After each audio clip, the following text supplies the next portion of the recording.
Hi guys, welcome to another session of government schemes, and I hope you are aware that we have started a dedicated government scheme session on every Wednesday and Friday at 5 p.m. because government schemes play a very crucial role in your regulatory body exams. And in today's session, I'm going to discuss with you the PM Electric Drive Revolution in Innovative Vehicle Enhancement Scheme, that is PM E-Drive scheme. तो आइए देखते हैं detail में what are the important dimensions of this particular scheme. But before that, do not forget to subscribe the channel and do not forget to share the session with those who are preparing for regulatory body examination. ठीक है, आइए start करते हैं PM E drive scheme से related जो भी discussion है, जो भी इंपॉर्टेंट पॉइंट है जो आपके एग्जाम में आ सकता है.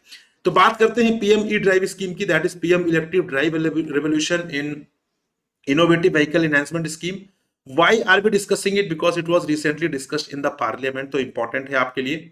About PM E drive scheme की बात करें, so I told you guys कि स्कीम में कुछ ऐसे डायमेंशंस होते हैं जो हमेशा इंपॉर्टेंट होते हैं. लाइक नोडल मिनिस्ट्री कौन सी है, ऑब्जेक्टिव क्या है, उसका नेचर क्या है, दैट इज सेंट्रली स्पॉन्सर्ड है या you can say central sector scheme है, सेंट्रल स्पॉन्सर्ड स्कीम है, बजट एलोकेशन क्या है, अगर कोई टारगेट बेनिफिशियरीज हैं. तो ये कुछ डायमेंशंस ऐसे होते हैं जो बहुत इंपॉर्टेंट होते हैं आपके स्कीम वाले पार्ट में, and these are the dimensions which are asked in the examination. Right, बात करते हैं डायमेंशंस की. So implementation period, so starting from 1 October 2024 till 31 March 2026. Objective की बात करें, so objective is always very very important. Right, किसी भी scheme की बात करें, objective is always very very important. So to accelerate the adoption of electric vehicles, establish charging infrastructure and build a robust EV manufacturing ecosystem in the country. So as you know कि यहाँ पर हम as a part of Paris Agreement हमने INDC, that is intentionally nationally determined, जो हमारा contribution है, हमने वहां पे बेसिकली डिसाइड किया है कि यहाँ पर हम एमिशन रिडक्शन करेंगे, and we have given the deadline for that also. So वहां पर this scheme is going to play a very crucial role emission reduction में. This scheme is going to play a very crucial role क्योंकि यहाँ पर हम क्या कर रहे हैं, यहाँ पर हम इलेक्ट्रिक व्हीकल की बात कर रहे हैं जो कि ऑलमोस्ट ना के बराबर पॉल्यूशन करते हैं. ठीक है, तो यहां पर इसका इंपॉर्टेंट ऑब्जेक्टिव क्या है, to accelerate the adoption of electric vehicles, ताकि यहां पे लोगों को मोटिवेट किया जा सके कि वो यहां पर इलेक्ट्रिक व्हीकल्स को और अडॉप्ट करें. और आपने भी रिसेंटली पिछले 2-3 सालों में आपने ऑब्जर्व किया होगा कि जो इलेक्ट्रिक व्हीकल को लेकर क्रेज है वो धीरे धीरे बढ़ता जा रहा है, चाहे वो कार्स हो, चाहे वो ई ऑटोज हो, चाहे इलेक्ट्रिक बाइक्स हो. आप देख रहे होंगे, अब आपको ये बहुत ही कॉमनली देखने मिल रही होगी. पहले this was not so common, right, but अब ये आप किसी भी सिटी में, किसी भी एरिया में रहते हो, चाहे वो tier 3 tier 4 city, even rural areas में भी, यू माइट हैव ऑब्जर्व कि यहाँ पर आपने कोई ना कोई इलेक्ट्रिक व्हीकल जरूर देखा होगा. Right, so this is because of this particular scheme. Further establishing charging infrastructure, right, अब आपने ईवी तो ले लिया but you have to charge it. Right, जिस तरीके से हमारे यहाँ पर पेट्रोल के लिए हमारे पास पेट्रोल पंप्स अवेलेबल होते हैं, राइट, इसी तरीके से चार्जिंग इंफ्रास्ट्रक्चर होने की बहुत जरूरत है. अदरवाइज अगर किसी की इलेक्ट्रिक व्हीकल अगर डिस्चार्ज होती, then that would be very problematic for him और हर. राइट, सो यहाँ पर वी हैव टू इंश्योर कि हम यहाँ पे एडिक्वेट चार्जिंग इंफ्रास्ट्रक्चर भी प्रोवाइड करें, and build a robust EV manufacturing ecosystem, ताकि यहाँ पर जो इलेक्ट्रिक व्हीकल की मैन्युफैक्चरिंग है वो हम डोमेस्टिकली ही इंश्योर कर सके, हमें यहाँ पर इंपोर्ट ना करना पड़े. हम उसका मैन्युफैक्चरिंग अगर डोमेस्टिक करेंगे उसके बहुत सारे एडवांटेज है. एक तो हम इंपोर्ट नहीं करेंगे, ठीक है, सो करंट अकाउंट का जो डेफिसिट है कुछ कम हो जाएगा हमारा. देन फर्दर एम्प्लॉयमेंट भी जनरेट होगा if we are basically manufacturing locally. Further अगर हमने यहाँ पे गुड क्वांटिटी में मैन्युफैक्चरिंग की, then we would be able to export it as well, so we will earn the foreign exchange. Right, so win win situation है. So these are the important objectives of the PM E drive scheme. Concern ministry की बात करें, nodal ministry is the ministry of heavy industries. की components की बात करें, सबसे पहले सब्सिडीज, डिमांड इंसेंटिव. तो यहां पर सब्सिडीज प्रोवाइड किए जाएंगे किसको, जो भी यहां पर इलेक्ट्रिक व्हीकल्स एक्वायर करना चाहेगा, B it E two wheelers, E three wheelers, E ambulances, E trucks and other emerging categories of EVs. तो वहां पर subsidies will be provided by the government. grants for creation of capital assets, so capital asset के creation के लिए government is also providing the grant, so funding to be provided for acquisition of electric buses. अगर e buses यहाँ पे acquire की जा रही है तो यहाँ पे funding will be provided. Then establishment of comprehensive network of charging stations and upgrading testing facilities. तो यहाँ पर charging stations के लिए और testing facilities को upgrade करने के लिए is also government is providing the grants. ठीक है, so that जो entrepreneurs हैं वो यहाँ पर आगे बढ़े and they should take the initiative in this particular field. Eligible categories की बात करें तो यहाँ पर एलिजिबल कैटेगरीज है E two wheelers, E three wheelers including registered E rickshaws and E carts NL5, E ambulances, E trucks, E buses, charging infrastructure and testing agencies को upgrade करना.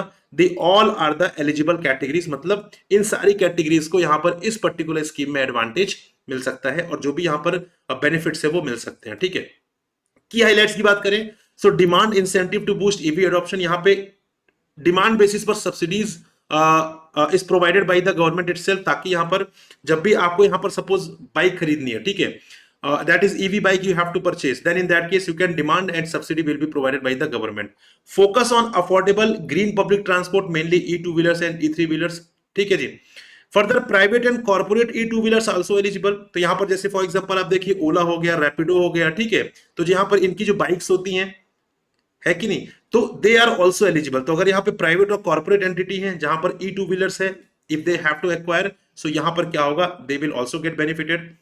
Incentives only for EVs with advanced battery technology, तो incentive किसको मिलेगा, जब यहां पर जिसमें advance battery technology होगी, ऐसा नहीं कि आपने कोई बहुत ही कन्वेंशनल और ट्रेडिशनल टाइप की बैटरी टेक्नोलॉजी यूज की है। Then mandatory central motor vehicle rules 1989 में रजिस्ट्रेशन होना मैंडेटरी है ऑल ईवीज का। Manufacture and registration with scheme period compulsory, जो स्कीम का पीरियड है उसी में मैन्युफैक्चरिंग एंड रजिस्ट्रेशन होना चाहिए, अगर उसके बाद हो रहा है benefit will not be extended. And no certificate valid after scheme expiry, scheme expiry होने के बाद कोई भी सर्टिफिकेट वैलिड नहीं है। फर्दर बात करते हैं इंसेंटिव कैप एट पर व्हीकल और 15% ऑफ एक्स फैक्ट्री प्राइस, तो यहां पर इंसेंटिव कितना मिलेगा या यू कैन से सब्सिडी कितना मिलेगा, so that will B capped पर व्हीकल के हिसाब से कैप किया गया, या तो फिर 15% of ex factory price of that particular electric vehicle, so whichever is lower, इन दोनों में से जो भी लोअर रहेगा that will be the incentive. यहां पे बायर्स के लिए एडवांटेज क्या है कि ऐसा नहीं कि they have to first make the payment then amount will be reimbursed, ऐसा बिल्कुल भी नहीं है। Upfront price reduction will be there for buyers, buyers के लिए अपफ्रंट प्राइस रिडक्शन रहेगा एंड रीइंबर्समेंट किसको किया जाएगा, ओरिजिनल इक्विपमेंट मैन्युफैक्चरर को by the ministry of heavy industries, right. तो अगर आप सपोज यहां पर बाइक लेने के लिए जा रहे हैं जिसकी वैल्यू है 1.5 lakh rupees, if government is provided for example 25,000 subsidies, सो आपको कितना पे करना रहेगा, ओनली 1,25,000, बिकॉज आपके लिए अपफ्रंट प्राइस रिडक्शन होगा। जो ये 25,000 जो है basically that will be reimbursed to the original equipment manufacturer. Clear, 1 EV पर कैटेगरी पर इंडिविजुअल बेनिफिशियरी, ठीक है। तो यहां पर आप एक पर्टिकुलर कैटेगरी के लिए एक ईवी के लिए ही आप एलिजिबल होंगे। जैसे फॉर एग्जांपल अगर आप यहां पे ई टू व्हीलर लेना चाहते हैं तो आपने एक ई टू व्हीलर ले लिया, उसके लिए आप एलिजिबल रहेंगे अंडर दिस स्कीम। ऐसा नहीं कि आप दूसरी ले सकते हैं, आप ले सकते हैं but benefit under this scheme you will not gate. एक कैटेगरी में एक व्हीकल के लिए ही आप यहां पर बेनिफिट आप यहां पर अवेल कर सकते हैं।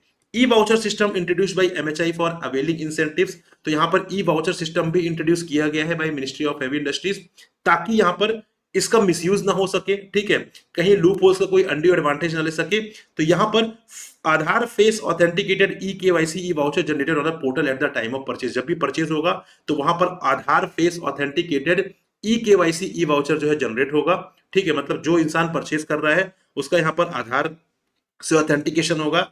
Then download link sent by SMS to the registered mobile number, उसके बाद सेंट यहाँ पर जो वाउचर है ई वाउचर उसको यहाँ पर डाउनलोड करने का link will be sent via SMS to the registered mobile number. उसके बाद buyer will sign that particular E voucher, then he will submit to the dealer, dealer will also sign it and upload on the PM eDrive portal, and then signed e-voucher will be sent to the buyer and dealer via SMS, ठीक है। तो दोनों ने sign किया था वो दोनों को यहाँ पर SMS के थ्रू जाएगा, एंड इसके बाद यहाँ पर जो रीइंबर्समेंट का प्रोसेस है ओरिजिनल इक्विपमेंट मैन्युफैक्चरर का वो यहाँ पर होगा। बाकी यहाँ पर बायर के लिए तो that will B upfront price reduction.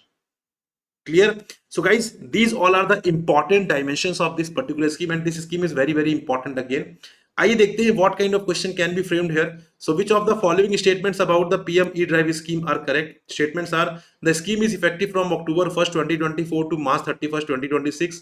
It provides demand incentives for e2-wheelers, e3-wheelers, e-ambulances, e-trucks and other electric vehicles.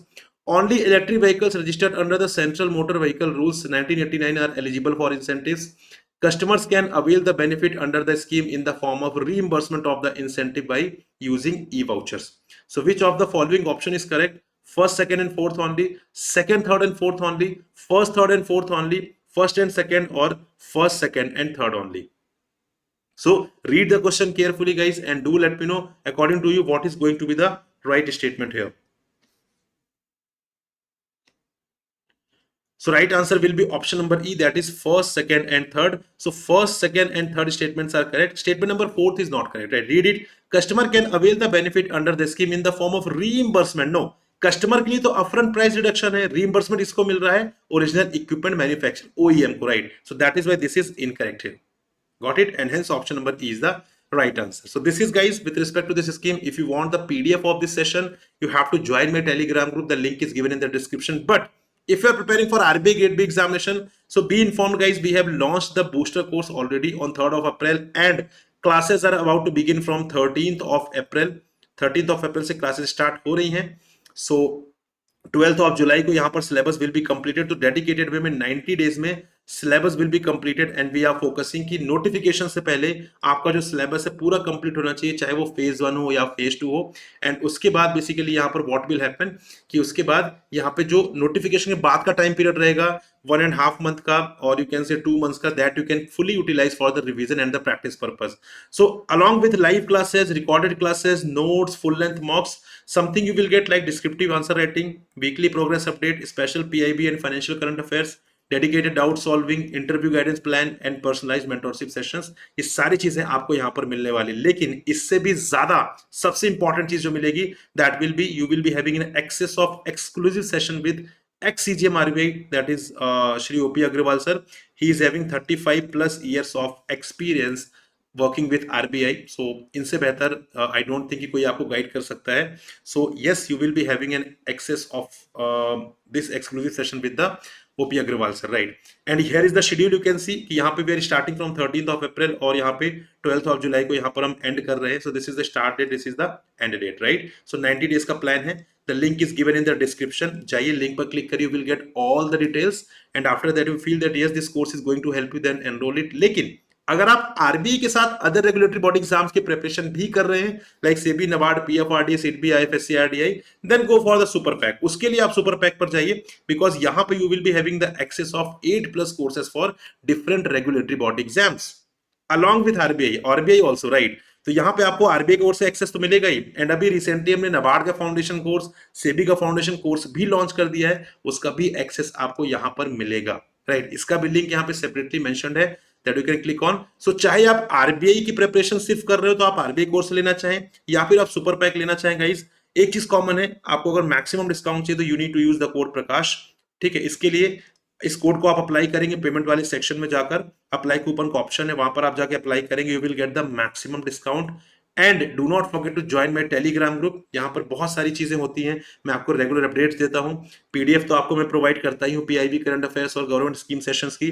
Also आप मुझसे डायरेक्टली इंटरेक्ट भी कर सकते हैं. So guys, this is all.